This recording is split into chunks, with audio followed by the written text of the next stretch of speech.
ready for true happiness, for deep fulfillment, for feeling alive, on purpose, and in control of your life again? It's time to be the bold, brilliant, beautiful woman you were born to be. Welcome to the PurposeGirl Podcast. I'm women's happiness and life purpose expert Karen Rockkind, and I'm going to teach you how to live on purpose, feel alive, and be happy in every aspect of life. I'm going to get real about my life and interview women who are living on purpose so that you can finally live yours. Welcome to the show.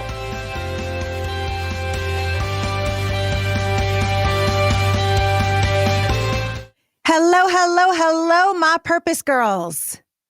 So I have shared with you before that I am a recovering beat myself upper.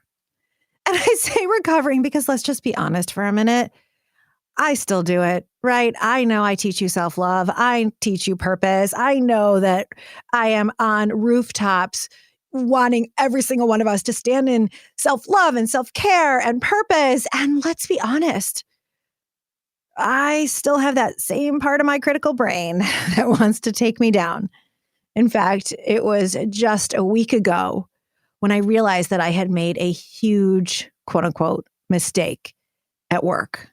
And I felt so bad. But beyond feeling bad, I felt stupid. And then I started calling myself names, and they were horrible names. I literally called myself a loser. You are such a loser. My God, you're such a loser. And it's like my brain went off in that direction. Now, fortunately, I have a lot of tools that we talk about here on the PurposeGirl podcast to bring myself back, because I know that self-love is the foundation of all purpose work. And it's not that easy, right? We often need daily tools, daily reminders. Like every single day, I literally need to write in my journal everything I'm proud of, everything I brag and celebrate. I literally need to do affirmations every day. So this topic of self-love, right? Because we all want it, but we don't really know what it is. That is why I have our amazing guest expert on today. Marta Spirk is a writer, podcaster, and women's empowerment coach. Her focus is teaching women how to increase their self-esteem and improve self-image by going on a deeper dive in inner work and personal development. Through her podcast, The Empowered Woman, her virtual self-improvement school, and in-person workshops, she encourages and uplifts women to step into their power and realize that you can do it all. She's also a mama of 3 triplets. And so when we talk about doing it all, this woman knows how, and she's going to give us that foundation in self-love. Marta, welcome to the PurposeGirl Podcast. Thank you so much. Thank you for that intro. And I love your little story there. Lots to talk about. Lots to talk about, right? Lots to talk about. Even though I use the tools. I mean, I look in the mirror and I say, I love you. And I lovingly, tenderly touch myself with kindness, often on my face or my arms or my feet, like my grandmother used to do, even though I will get into the bathtub if I need it. And I will, spread love on my toes and on my butt and anywhere else. It still can be hard to love ourselves. Yes. So that's why it's so important, the work you're doing, because if we don't love ourselves, then we won't have that self-esteem to walk into our boss's office and ask for the raise, or to start that business, or to write that book, and to go for our purpose. So let's start with kind of the foundation. What is self-love? Because I think we all want it and really have no idea what it even is. Yes. I love that you said so much about how hard it is, even though we want it. And I feel like not being super specific with a definition has a lot to do with that too. It's still going to be hard regardless. But when you're not specific about the things that you want, then it's really, really hard to even reach them. And this is one of my favorite quotes that I got from a mentor about a year ago. He said, specificity equals success. And I have carried that with me. And because I have a background in being a teacher, I have worked with languages for a long time. I'm from Brazil, so that has been my background. I have always loved studying and understanding the origin of things. And so I love that you asked about the definition of self-love, because even though I think it's important to know the definition, I also know how individual that definition can be. And that's why this path is tricky, because it's really important to have mentors and people telling you, giving you tips, formulas, tools. But at the end of the day, you have to know what it means to you and how it will work for you, because everyone's so individual that even if you get that specific thing of do this every day and your life will be beautiful, when you try and it doesn't work, you automatically think that there's something wrong with you. And the reality is it may not be what works for you at this particular moment or ever, because you're different and you have your own individual unique journey. So with having that in mind, knowing that everyone needs to seek their own definition and really get specific with that and not rely on the dictionary or on my definition or your definition, I think a big cue into what self-love is even thinking about self-respect, and how, for the most part, most people would say that they love themselves. Because if you never thought about harming yourself and you will always want something good for you, then that should mean that you love yourself. And I have learned that that's not true, because we're constantly disrespecting ourselves throughout the day. When we take on too much because we don't want to disappoint somebody, or even because we don't want to disappoint ourselves. When we don't take time for self-care, to sleep, to, really get in tune with yourself and understand, what do I need now? And is this something that somebody else told me that I need? Or is it really what I feel like I need?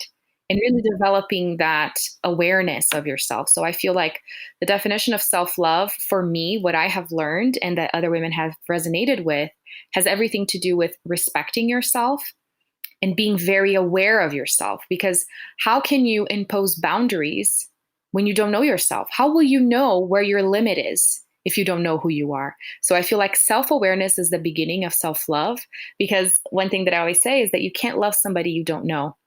And I always use the example of, everybody has had a friend, a colleague, somebody that you met, and at first you thought that they weren't very attractive. And once you started getting to know them, you were like, oh my gosh, that person's beautiful. And then you remember to the time when you didn't think that they were that good looking. But once you get to know their personality, it's almost like it shines brighter than their physical appearance. And I think that that's true for us too. When you take the time to get to know yourself, you start seeing your beauty a lot more, instead of expecting others to recognize your beauty. So yeah, it has everything to do with self-awareness, self-discovery, right? And that self-respect. There is so much there that I love, right? I just love to put picture frames around things. So first is how important it is to recognize that it's going to look different for every single one of us. Yes.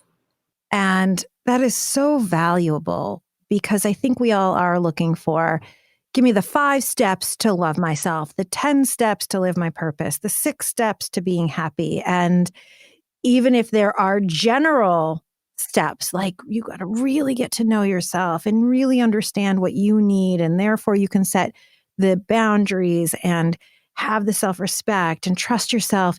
It ultimately, every single one of those looks different for each one. So that's just a huge thing for us to, okay, we can relax and just start to understand this is going to be different for each one of us. And then this self-awareness piece. We can't love someone we don't know. That's right. I mean, even in, that TV show, Love is Blind, that I totally got hooked on recently. I think everybody totally binge watched, right? With coronavirus and staying in, it was like, yes to Love is Blind. They actually got to know each other. Mm-hmm. Right. And so this is such a beautiful analogy, just thinking about, like, do I really know myself? Do I really know what excites me, what turns me on, what upsets me, what I desire, what I'm hoping for, what my strengths are, what my gifts are, what my superpowers are, all of that kind of good stuff. Yeah. And then we can have that self-respect. Yes. Yes, totally. And also, and I feel like, just as you explained it right now, it takes a lot of the pressure off of wanting to be all the things and do all the things, once you really start understanding who you are and that you don't have to be somebody else. Because that's another thing too that we see a lot within self-love, is believe in yourself, or just be yourself. Everybody else is taken. All these little memes and hashtags that sound bumper amazing. Stickers, yeah. Yeah, that sound amazing, but then they lose their value. And I feel like self-love is one of the things that have lost its value and its true meaning, because it's been overused, which is good in a way, because people are kind of more aware, but at the same time, it gets washed down. And it's really important to know that it looks different for everybody. And other factor that I want to add here is that it will change over time. because we change over time. So maybe what looks like self-love for you last year is not the same this year because you change and evolve, your relationships change and evolve. And that's why it's so important to be keeping up with and asking yourself those questions constantly to keep up with the changes. Otherwise, you will be trying something that used to work that doesn't work anymore. And I have found myself even frustrated with figuring out that something that used to work doesn't work anymore and blaming myself for it. And then now I have come to understand that I want things to change. I want the same thing to not work anymore because that means I am growing, right? That I'm past that. And now it's a different challenge. So I need a different tool. And there's nothing wrong with that. Sometimes we value complacency and the same a lot because it's easier. Right. I think we hang on to it, right? We're afraid to let go of what we've known. Yes. When in reality, the beauty is in growth and in evolution. And I find that, and I'm curious about you, whenever I go for something bigger or more outside of my comfort zone or something new, old stories that I really had thought I'd resolved. Mm-hmm. I thought I had worked on them and loved myself and, we're in a different place. They rise up with new fierceness. And that's why I often need new tools is that every time I'm stretching myself, some of that talk, like I shared at the beginning in the story from last week, comes up in a new way. Yes, definitely. And that's what I love so much about your story is that because of this desire, I guess, that we have of resolving everything and thinking and putting everything in the past, we fail to understand that when things come up, it doesn't mean that we haven't learned or that we're not evolved or that we're not past that. It's just that that's a part of us. That's a part of your story, right? Of the things that you have already overcome. And it's not that there is a perfect person and that for that person, those things don't come up anymore. It's just a matter of their reaction changes, right? So it's almost like there's the little angel, the little devil all the time talking to you. And ultimately your reaction and who you're going to choose to listen to is your decision, right? And it's like there's always going to be your own devil's advocate inside of you, which I think it's really good. It's our power of being analytical and observing our own behavior. And I think that that's what lacks for most people is being able to analyze their own behavior and ask themselves questions. Why am I feeling this? Where is this coming from? They just take things from face value and victimize themselves a whole lot and don't understand that they do have the power over their thoughts and their feelings and their emotions. So I feel like that's important there too, to understand that it's not that those things are not going to arise anymore. It's just that you will understand that your reaction is in your hands. Yes.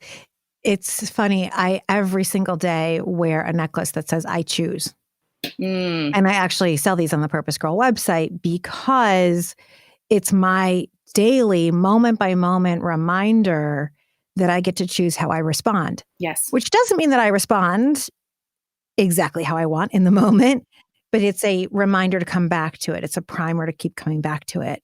Yes. So I'm curious, Marta, how did you get into the work of self-love?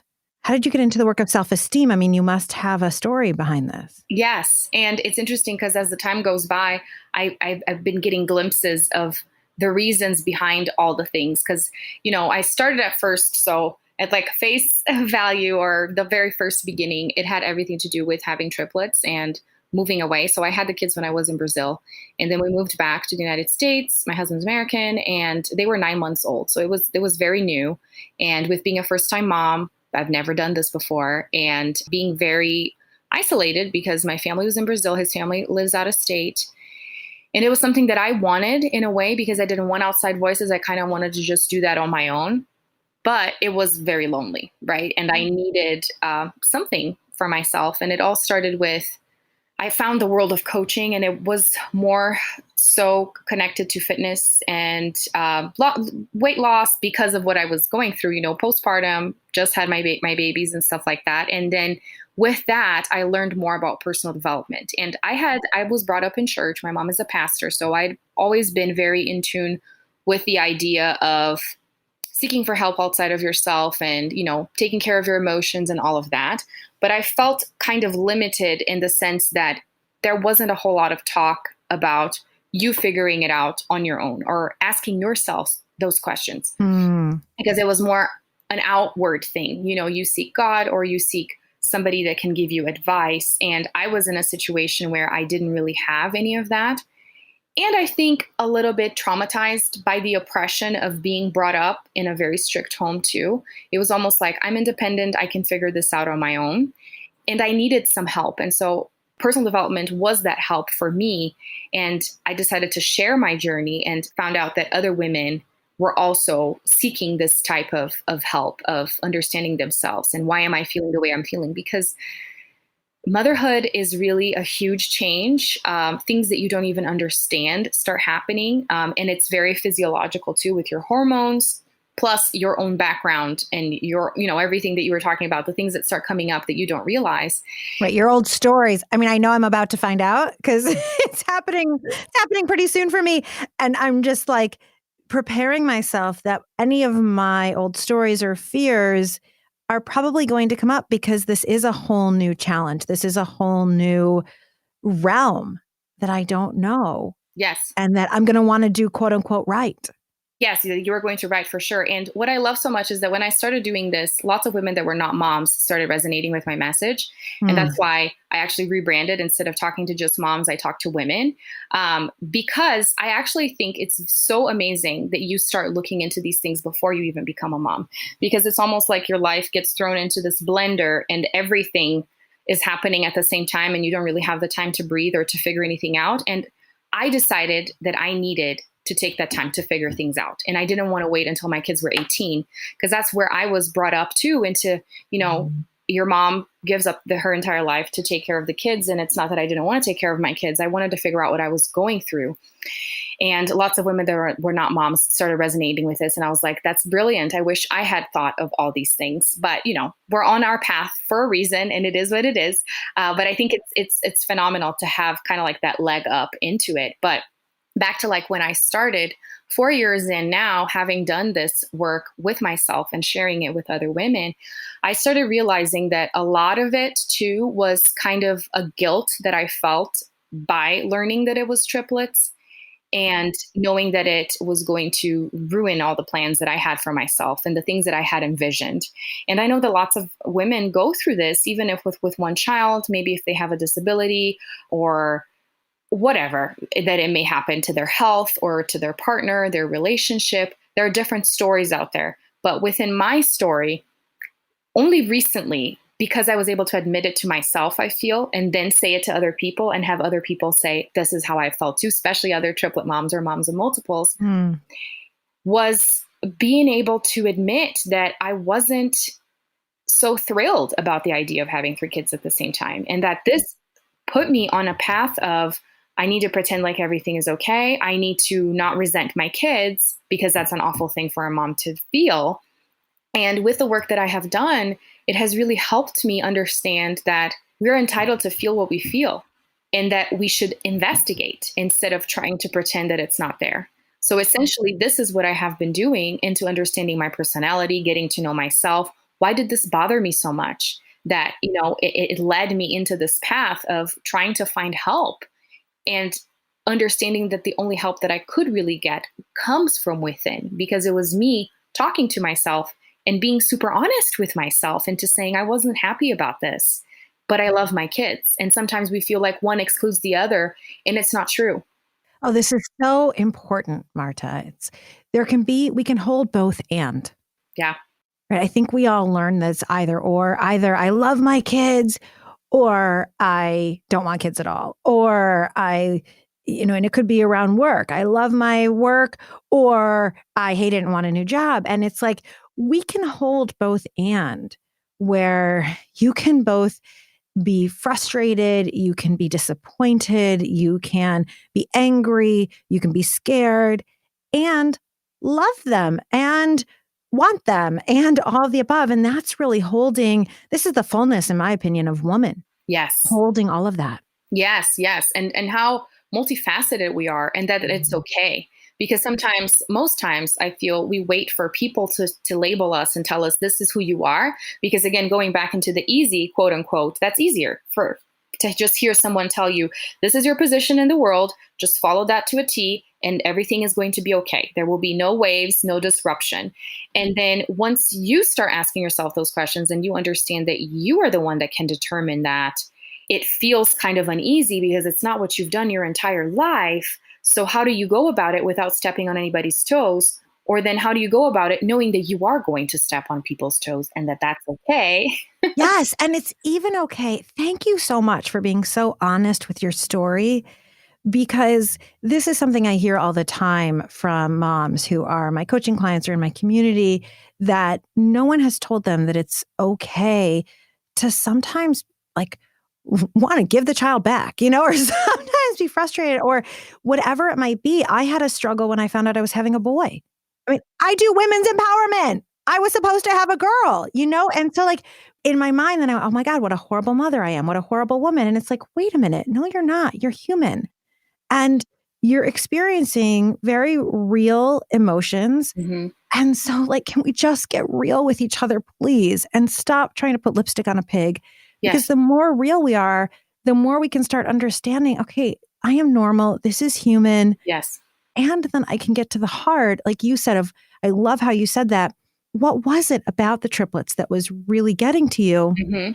And I think under that question gets to, what's my fear and what's my desire? Yes, yes. And then because you're so afraid of even admitting that you have that feeling, you don't get the chance to ask yourself those questions and understand where it comes from to be able to heal that part or do something different so that you are going to make yourself feel better. And it doesn't help anybody. And I've been using an analogy recently that I really love that sometimes even happens to me as an adult. And I guess as my kids grow, they're probably going to go through this.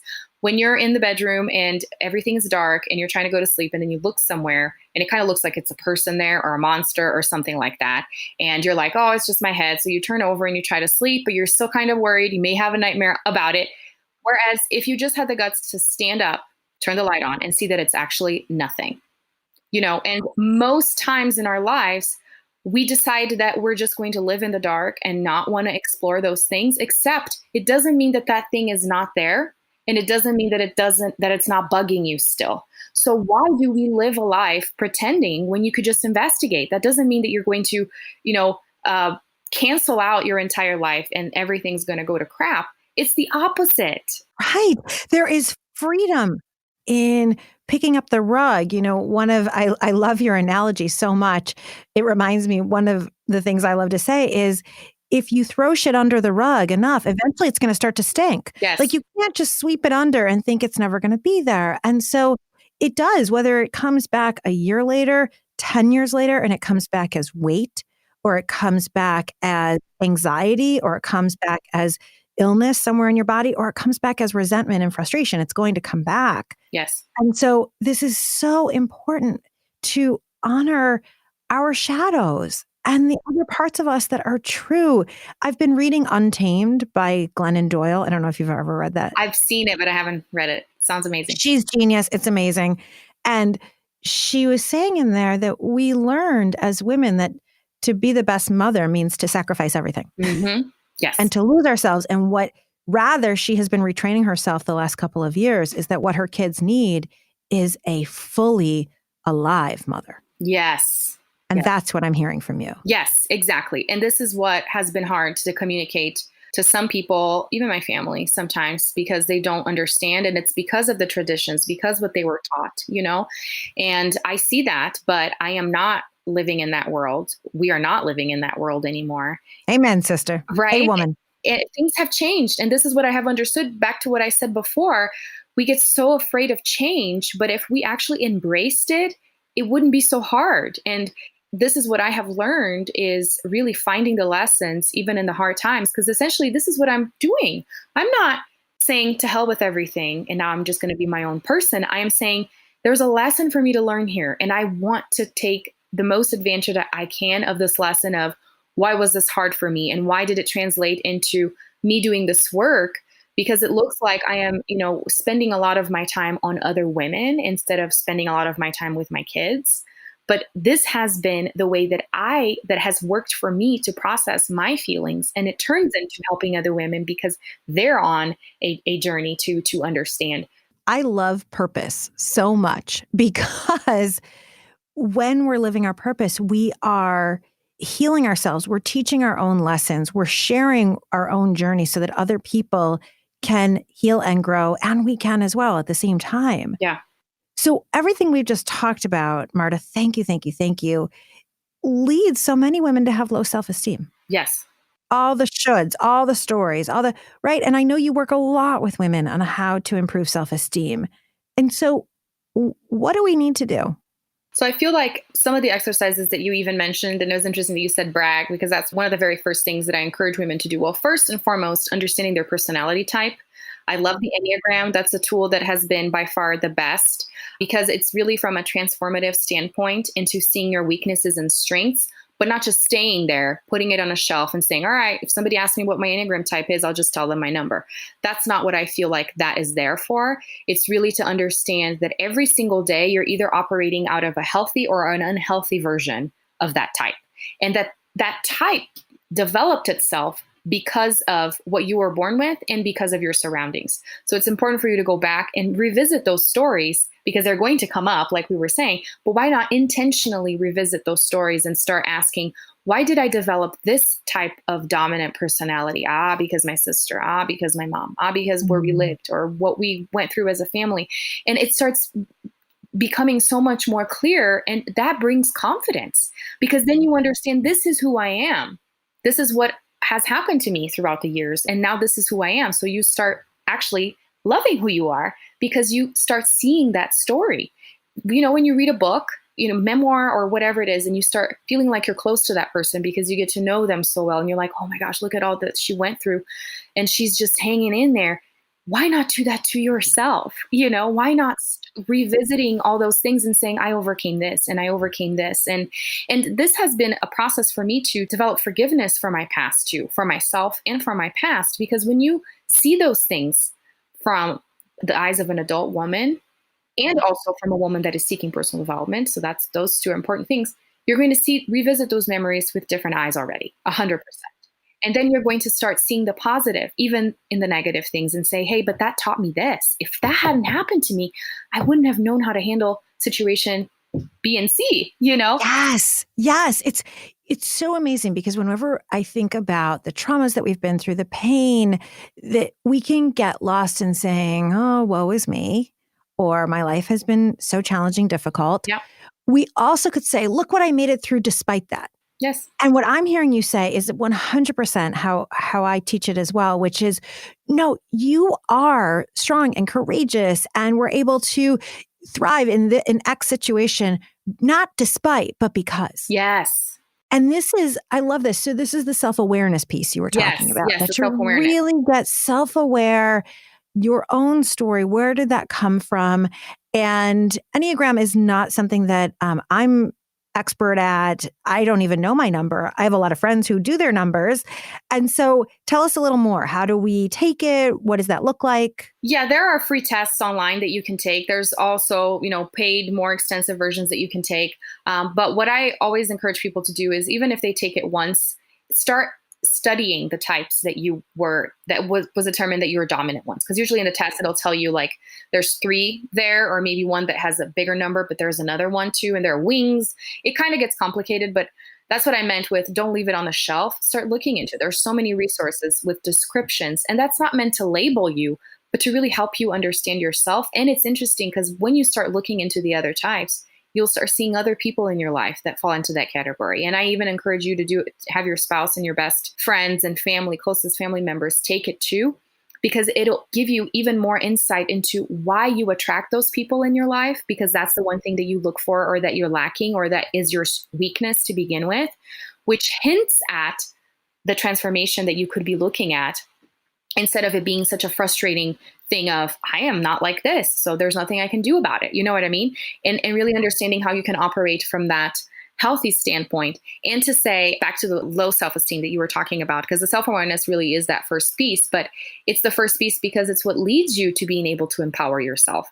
So when we talked about, you will see how many things you've overcome, first you have to become aware of all those things, remind yourself, bring them to mind, and then you can start practicing bringing them to mind more often, and not just once a day when you do the practice, because that is something that I have adopted and that I really like, which is called a brag book, which is you writing about the things that you've accomplished and not just about the things that you're grateful for, because that's usually people, things, experiences. It's not you. Right. It's outside of you, usually. It's outside of you. Yes. And so, and understanding that if it's self, anything that is self, it has to come from you. Nobody can create self-esteem for you. So somebody can come and tell you that you're amazing, amazing, amazing. And I have heard so many celebrities saying this too, that they may have 100 comments on a post saying that they're awesome. That one that says something negative, it just cancels out everything else. That's just how it goes. Yes. Yes. And well, our brains have something called negativity bias. They're actually wired to look for the 1 out of 100. Or if you're doing your performance evaluation and your boss gives you 15 things you're amazing at and then one thing that needs improvement, your brain literally has something the researchers call negativity bias, that you focus on it. And so this idea, and I love it, a brag book. Yes, because every morning in my journal, I brag to myself so that I can pump myself up, right? And to give it, like you're saying, to myself instead of other people. You and I are both podcasters, so we get a lot of emails from people and a lot, which is so incredible. And keep them coming, girls. I love them, love them, love them. And we have to be able to see that in ourselves. And I love what you're saying, that an avenue into your brags, into loving yourself, is to think of everything you've overcome, because every woman I know has overcome a lot. Yes. And in different ways. And that has helped me have a different respect for other people's stories too, because we tend to think that our story is more negative or that we are more powerful than others. I usually say there's 2 ways. Usually some people have more of an inferiority complex, thinking that everybody has accomplished a lot more than them, or the other way around, thinking that you have it the worst or whatever. So it's nice to be able to encourage other women to do this, because you start hearing other stories and you start seeing how individual every story is. And there is no scale to say your problem is worse than mine. It's like, I'm in my shoes. Of course, your situation seems maybe horrible depending on what happened to you, but you've never been in my shoes either. So it's, right. I feel like the self-awareness really helps you be more empathetic, because you start understanding how nobody could ever possibly know what it's like to be you, which means you could never possibly know what it's like to be somebody else. When in reality, we all have common pain. There's a humanity of struggle, and there's a humanity of desire. I think at our base core, we all want love. Yes. And at our base core, we all struggle when we don't get it, right? Yeah. From others or ourselves. And so take me then through, because self-esteem is one aspect I know of your work, and self-image is another. Yes. And I hear from a lot of women who are going into interviews that they're afraid or not that confident. And I hear from a lot of women who want to start businesses. Oh, but who do I think I am? So there definitely is a self-image issue. And we actually know from the research, right? There was a research study out of the UK where women have 50% more self-doubt than men, multiple studies that show that women have less confidence than men, whether it's in medicine or other fields. So how do we really work on that?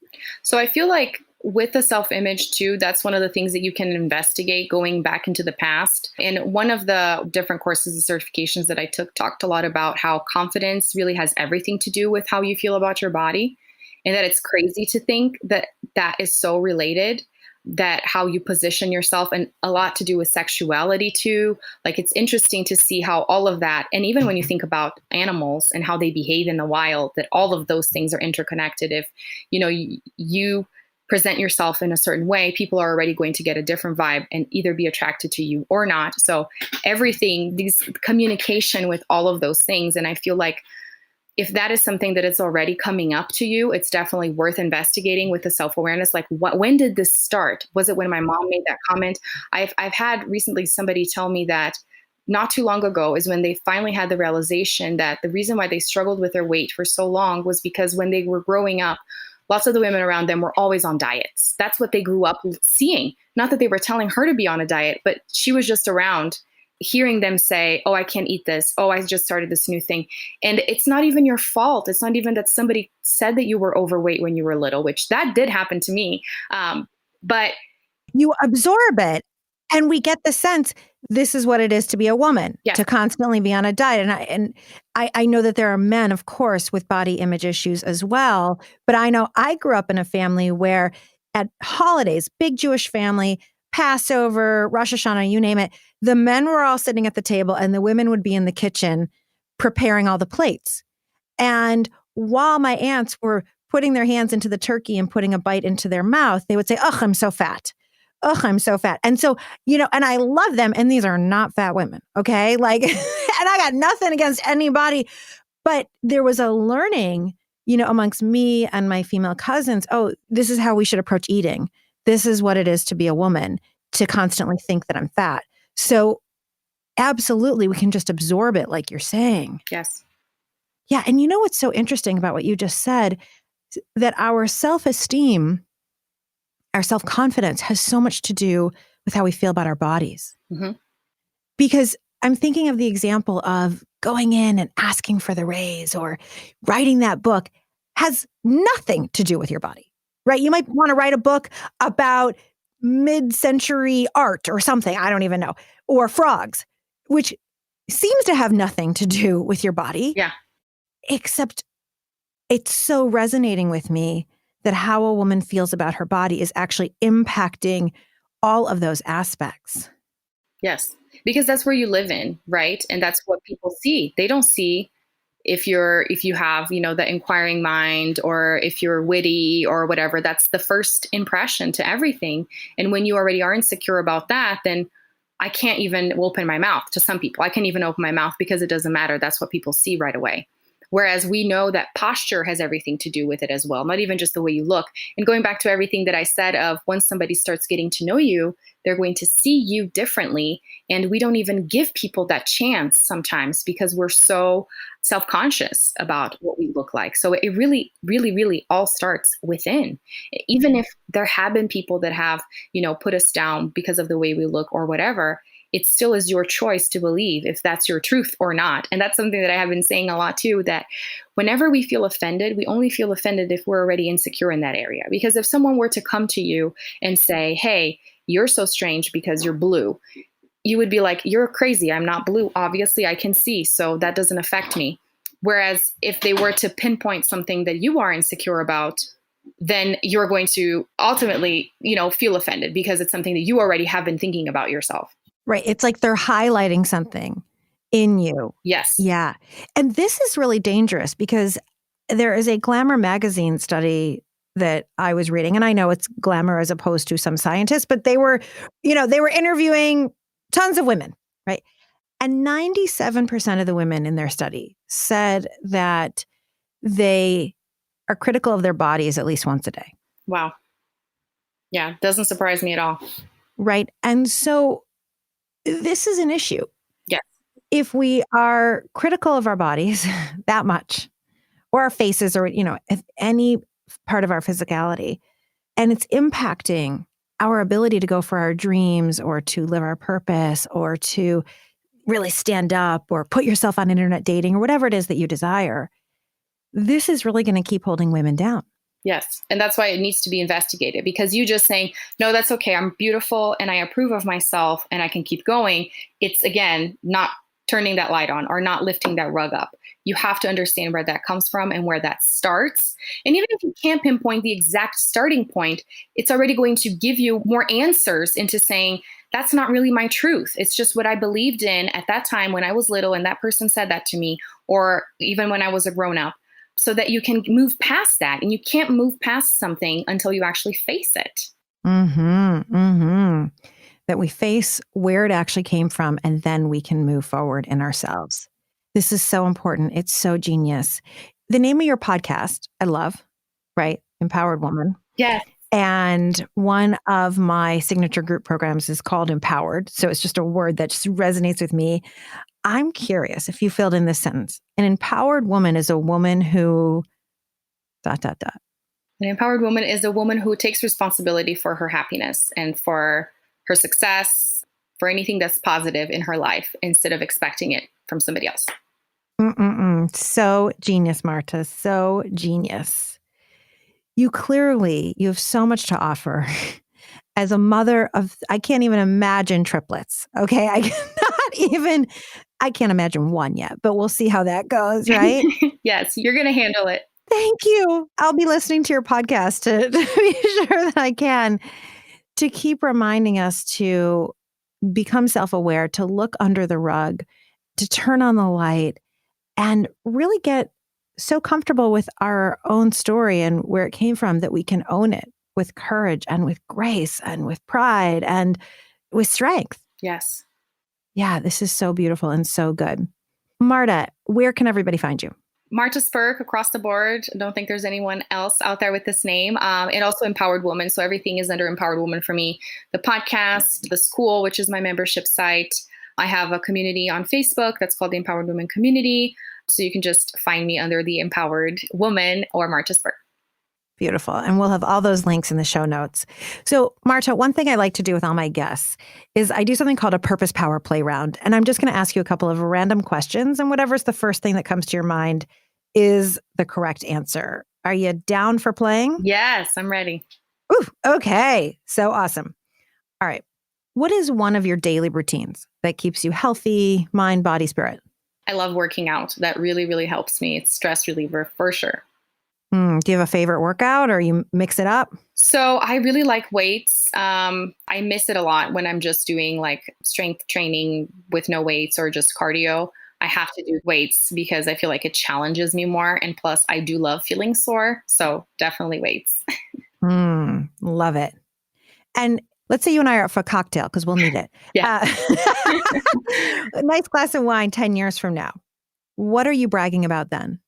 I'm bragging about being able to encourage other women while at the same time teaching the same things to my kids, even if it's not sitting them down and telling them all the things, but just by my behavior and by having them see what I did accomplish.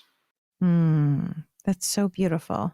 It's so beautiful. And you have a girl and two boys? Yes. Is that right? Yes, you got it. Yeah. Oh, that's so beautiful that you'll teach them and they're going to learn from you just by watching, right? Mm-hmm. The examples we were just talking about, they're going to learn from how you treat your own body, how you speak of yourself, how you follow your own dreams. That's where they're going to learn the most. Mm-hmm. I love it. Who inspires you to be better? I would say my kids, definitely, because ultimately they're learning from me. And based on everything that we said, that especially when you go back into your past and you see, you know, where things came from, it usually does come from mom, the good and the bad. And that's another reason why I decided to do what I do too, is that I understand that even if I do my best and even if I were to sacrifice my entire life for my kids, there will be a point that they will resent me. There will be something that I did, even if it wasn't intentional, that they're not going to like and that they're going to carry with them. And it will be their job to do what I have been doing, to investigate and start seeing it with different eyes and knowing that even if it was intentional, they can forgive. And if it was not intentional, they can forgive. But I can't do that work for them. I can only show them the way and show them that that's an important thing to do. As a soon-to-be mama, that is so helpful to hear.